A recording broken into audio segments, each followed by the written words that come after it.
Alors, en termes de concept d'abord, parce que c'est ça qui nous a fait créer la boîte, on était avec mon associé en Inde, précédente expérience professionnelle, et on s'est rendu compte en Inde que 30% de la population n'était pas livrable. Pas livrable du tout, ni par les moyens postaux, ni par d'autres moyens. Donc ça nous a interpellés et on s'est dit comment on peut régler le problème de façon un peu plus formelle, plus structurée.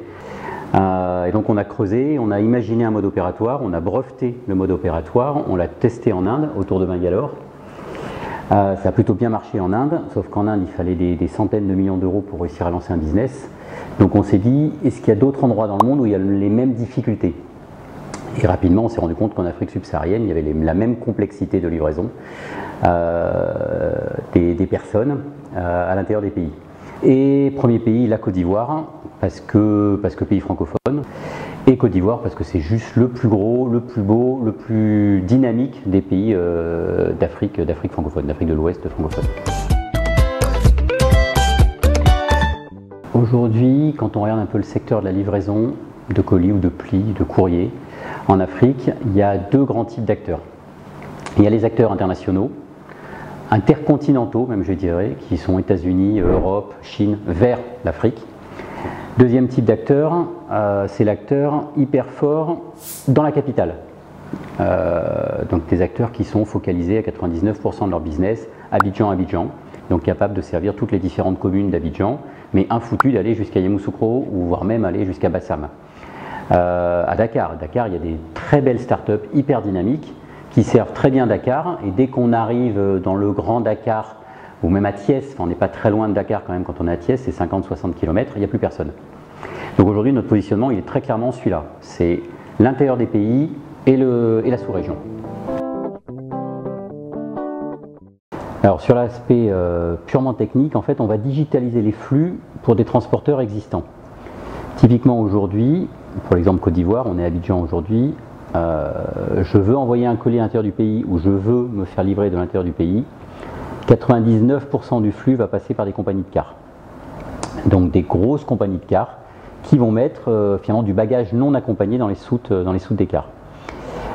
Et nous on va aider ces compagnies à digitaliser leurs flux. Ça veut dire quoi? Ça veut dire que le colis, l'expédition va être directement créée sur une application mobile, Android, qu'on a créée, qui tourne sur n'importe quel type de smartphone Android.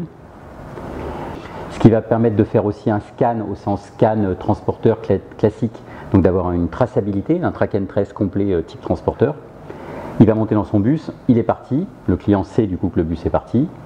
Il arrive dans la gare d'arrivée, on va dire qu'on fait un Adjamé Korogo, il arrive à Korogo, gare routière de Korogo, la guichetière à Korogo va venir scanner tous les colis qui sortent du car.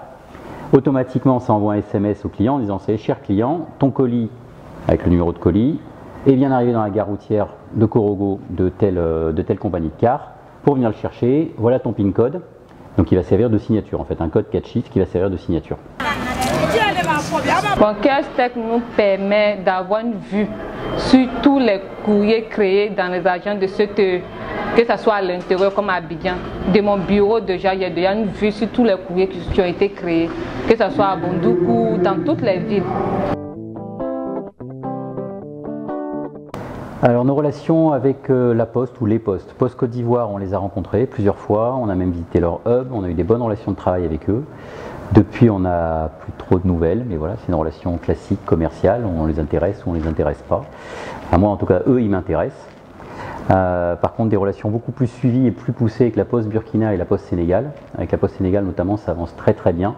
Et je pense qu'on va démarrer très très vite un pilote avec la Poste au Sénégal. Alors notre business model repose sur deux principes assez simples. Le premier, ça ne doit rien coûter de nous rejoindre. Donc il n'y a pas de coût d'implémentation, pas de coût de setup, pas de coût de paramétrage, pas de coût de formation, rien. Un client qui nous rejoint, on prend tout en charge. Deuxième principe, on vise réellement le volume. Ce qu'on va chercher, c'est le volume. Donc moi, ce que je facture, c'est l'unité d'œuvre. L'unité d'œuvre, c'est le colis créé dans mes systèmes. Point à la ligne.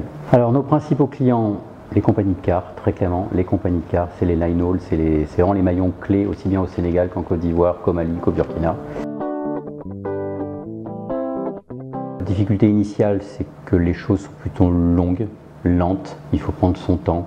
créer la relation, expliquer, faut vraiment prendre du temps pour convaincre les gens. Une fois qu'ils sont convaincus, par contre, ils sont plutôt bien accrochés. On n'a jamais perdu un seul client.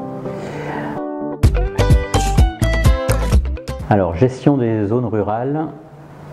Première approche, trouver les gares routières, cars, encore une fois, les plus proches pour aller au plus loin. Donc aujourd'hui, on travaille énormément sur le maillage de la Côte d'Ivoire, du Sénégal, pour être capable de couvrir le plus largement possible le territoire.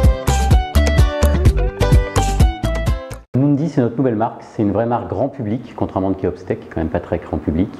C'est une marque transporteur, c'est-à-dire qu'on va vendre, nous, en direct du transport et non plus juste digitaliser des partenaires. Et c'est surtout, ça se veut la marque, là avec un grand L, marque avec un grand M, la marque transport pour toute l'Afrique subsaharienne dans un premier temps et toute l'Afrique dans un second temps, permettant à n'importe qui d'envoyer n'importe quoi, n'importe où sur le continent africain. Prochaine étape, il y a deux prochaines étapes en fait. La première, c'est que Nundi soit réellement live et pleinement actif sur le territoire ivoirien. On démarre Nundi mi-mai. Objectif, 1er septembre, Nundi est connu par la plupart des Ivoiriens et on fait un gros lancement en Côte d'Ivoire de Nundi au 1er septembre. Deuxième objectif, une fois qu'on aura finalisé notre déploiement de notre technologie sur l'Afrique de l'Ouest francophone, c'est de s'attaquer à l'Afrique anglophone. Alors plutôt l'Afrique anglophone plutôt que l'Afrique centrale francophone, on pense qu'il y a plus de potentiel sur l'Afrique anglophone. Donc next step, Ghana, Nigeria, et on bascule de l'autre côté, Kenya, et se faire toute la frange est du continent africain. Alors l'Afrique de demain, c'est juste le plus grand continent du monde. C'est la population en plus forte croissance, c'est une économie qui est en forte croissance aussi. Donc c'est des challenges qui ne vont pas arrêter de se renouveler pour pouvoir couvrir les besoins de tout ce type de population croissante. Les besoins vitaux, mais aussi les besoins progressivement culturels, d'activité ou autres. Et nous, on va être au cœur de cet écosystème-là. Livraison, livraison, livraison. Encore une fois, partout, pour tous, aucun territoire laissé isolé, aucun Africain incapable de se faire livrer ou d'expédier des colis.